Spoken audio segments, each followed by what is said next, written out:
Короче, men bratishga mana 500 minglik kullerni olib, nesi o'tmayapti deb mendan so'rayapti. O'zi kullerni ishlatishni bilasanmi-sa?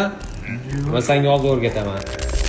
Xo'p, kulleri magnitini iPadda chexoliga emas, magnitni iPadda o'ziga yopishtirish kerak bo'ladi. Undan oldin kullerning ichidan anaqa plyonka chiqadi. Plyonkani yopishtirib, keyin magnitni uni ustiga yopishtiradi. Agar plyonkani yopishtirmasak, magnit iPad orqasini qirib tashlaydi yoki umuman yopishib qoladi. Ana undan keyin kullerni magnitni ustiga yopishtirsak bo'ladi. Ko'pchilik xato qiladi, kullerni tokka tiqqandan keyin srazi uni telefonga qo'yishadi. Aslida kullerni tokka tiqqandan keyin uni o'zini muzlashini kutish kerak. Kuller kamida 10 minut turgandan keyin iPad orqasiga yopishtiramiz va iPad bilan ham birga yana 10 minut turish kerak bo'ladi. Albatta shu videoni PUBG'chi bot o'rtog'inglarga jo'natib qo'yinglar. Balkim kuller olib o'yini yaxshi bo'lib ketar. Videoni saqlab qo'ying va kommentariyga plyus belgisini qoldirsanglar, biz sizlarga kullerlarning narxini tashab beramiz.